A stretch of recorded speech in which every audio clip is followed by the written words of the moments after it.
tal amigos? Muy buenos días. Bienvenidos sean todos ustedes a este su espacio, a la misma hora, a través de la poderosísima señal de Telecentro Canal 13. Soy Miguel Otañez y voy a estar con ustedes durante esta primerísima hora de la mañana compartiendo informaciones, analizando temas a profundidad para todos ustedes. De manera que de antemano les pido que por favor permanezcan en estas pantallas para que veamos cómo andan algunos aspectos, algunos temas que son importantes para usted porque atañen a nuestro país, a nuestro diario vivir. Empecemos por el Congreso de la República Dominicana. Y es que ayer la Comisión Bicameral que estudia el proyecto de reforma constitucional dio su visto favorable. No solamente dio su visto favorable, sino que la declaró de urgencia. En un trabajo que publica el periódico Listín Diario, a la firma de Javier Flores, dice que, voy a ir directamente a lo aprobado.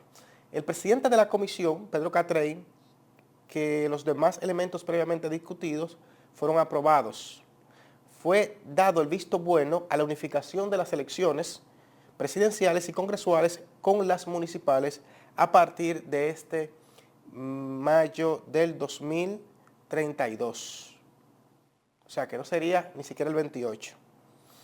La reducción de 22 curules, es decir, eso es con lo que estás de acuerdo, en vez de los 53 originalmente propuestos por el presidente Luis Abinader, de la Cámara Baja, a ser aplicadas a partir del 2028. Es decir, en las elecciones del 2028 habrá, hay que llamarle así, quizás en la práctica no sea de esta manera, pero habrá menos representación, es decir, menos diputados. O esa es la propuesta que hay hasta ahora, repito. La reducción de los 22 curules en vez de los 53, que fue lo que originalmente propuso el presidente Luis Abinader a través de un proyecto sometido. Eso será a partir del 2028.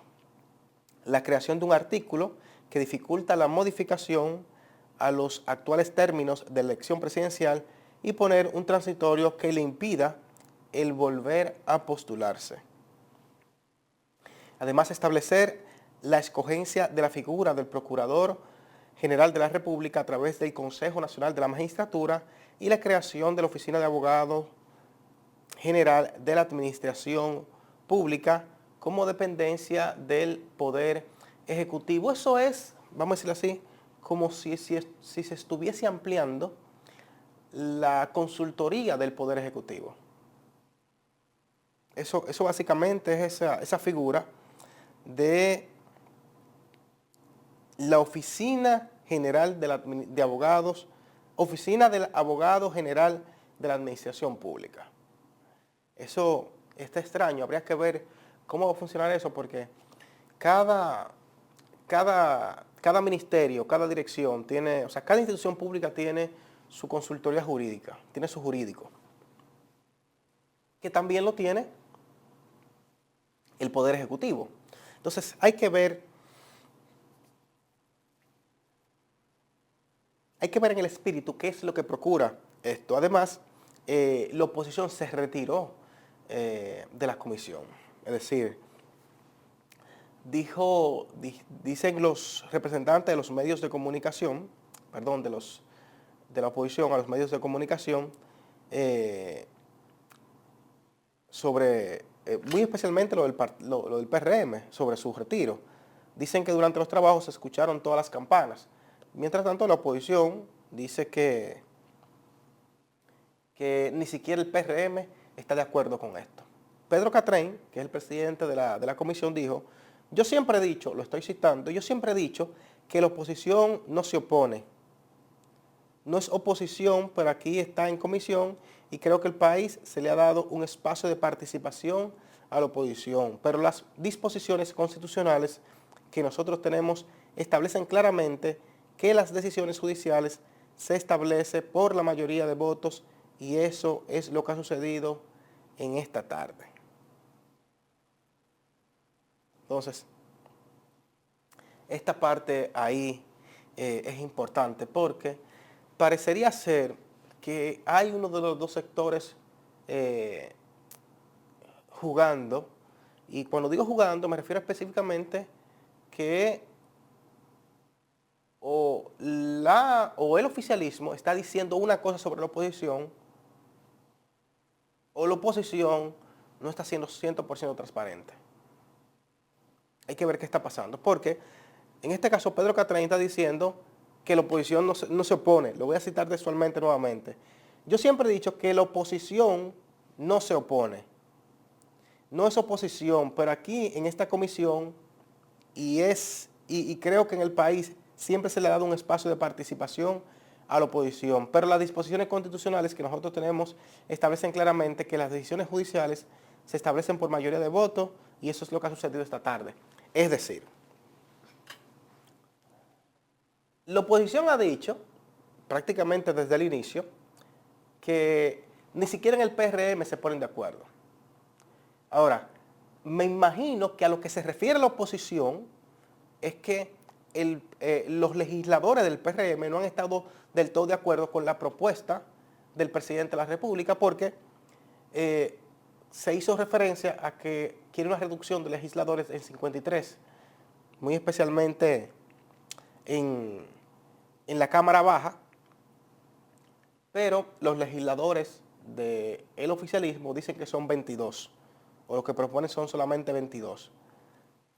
Me imagino que a eso que se refiere la oposición. Ahora, cuando Catrain dice que la oposición no se opone,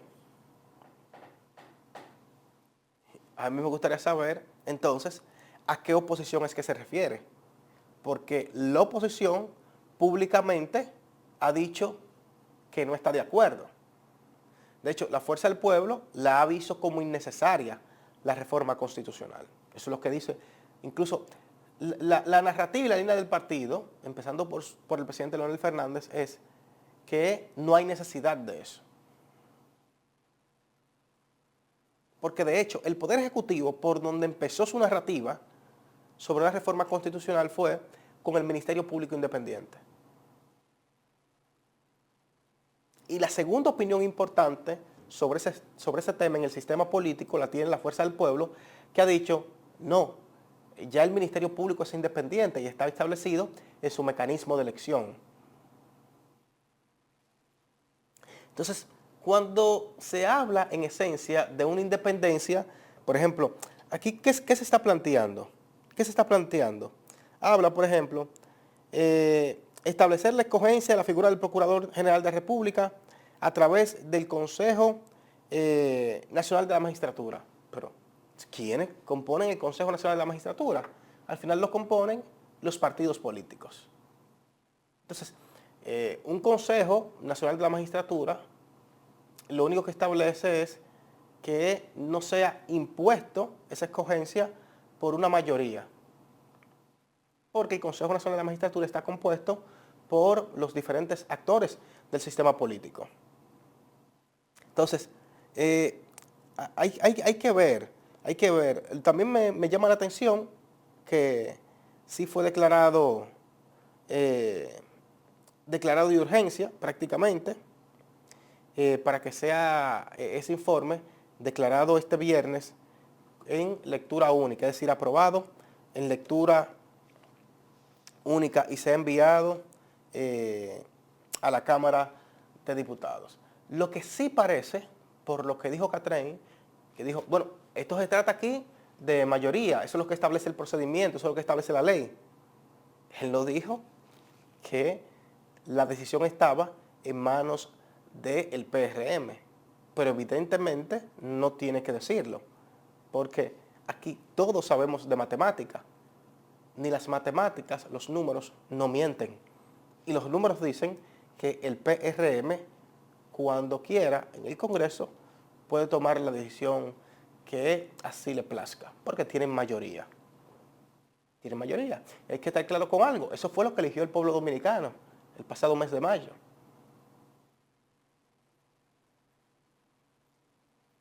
Y los españoles dicen, el que quiera gobernar, que se faje a ganar elecciones, aunque nos guste o no nos guste. Esa es la democracia. Y la mayoría ahora mismo la tiene el Partido Revolucionario Moderno. Hay que estar sumamente claro con eso. Miren, por otro lado, pasando ya a otro tema, ayer el Consejo de Desarrollo Económico y Social de Santo Domingo, el CODES, habló en uno de sus diálogos, invitó a Fellito Suberví, que es el director de la Corporación del Acueducto y Alcantarillado de Santo Domingo Caso. Y el ingeniero Fellito Suberví reveló algo que tú dices, óyeme, pero qué desigual. Me refiero específicamente a lo revelado por él en lo que atañe el precio del agua. Tú dices, pero ¿por qué en el Distrito Nacional y en el Gran Santo Domingo se paga a menos el precio del agua? Oigan este dato. El precio del agua en el Gran Santo Domingo es de 6 pesos el metro cúbico, contrario a las provincias y municipios como Santiago, La Vega, Puerto Plata, Moca y Boca Chica, donde se eleva a 19.10, 12, 10, 15 y 17.42 respectivamente. Entonces, de acuerdo con un cuadro comparativo que presentó Fellito ayer en esa actividad del Consejo de Desarrollo Económico y Social de Santo Domingo, el CODES, Santiago es la zona del país con el agua potable más cara, donde la Corporación del Acueducto y Alcantarillado de Santiago, Corazán, factura el metro cúbico en residencial en 19.10 pesos, en 27 a nivel comercial, mientras que a las industrias les sale a 47 pesos. Es decir, estamos hablando de que en el caso de la capital es a 3 centavos que sale prácticamente el galón, entre 3 y 4 centavos. Una cosa que tú dices, pero y ni así la pagamos. Y digo que ni así la pagamos porque dice Fellito que, vean esto, solo el 28% de los 400,000 clientes paga el agua en Santo Domingo. Es decir, la casa tiene 400,000 clientes. O sea, clientes es porque tienen un acuerdo de que, ok, la voy a pagar. ¿Verdad? 400,000 clientes. De esos 400,000 clientes, solamente el 28 paga el agua. Oigan eso. Entonces, de ese 28% que paga el agua, el 80% son industrias. Es decir, no son personas, sino son grandes industrias que la utilizan para algún tipo de fabricación, la producción, no sé. Algo similar, porque es difícil establecer, pues puede ser una industria que hace jugos, pero puede ser una industria que hace block, por ejemplo. Y el otro 20% son residencias, clase media alta. ¿Oigan eso? Clase media alta. Es bueno resaltar, dice el ingeniero, y aquí lo cito, que el metro cúbico de agua en el Gran Santo Domingo solo cuesta 6 pesos. Dice, además, son muchos los retos que quedan, hemos avanzado bastante y seguimos avanzando en este proceso de reestructuración del tema. Es decir, aquí tenemos que hablar del precio del agua, porque hay mucha gente que dice, bueno, el agua no llega. Es cierto, el agua es un derecho, pero nosotros tenemos el deber de pagar el agua potable. Tenemos que estar claros con eso. También los ciudadanos tenemos que asumir la responsabilidad que tenemos. Pero en Santiago cuesta 19 pesos el agua, el metro cúbico. Entonces, hay cosas que nosotros dicen que la valoramos, pero al final tú dices, pero es una valoración muy extraña porque no queremos ni darle el valor ni pagar el precio. Ni darle el valor real ni pagar el precio. Entonces, aquí tenemos que asumir un compromiso de responsabilidad con eso.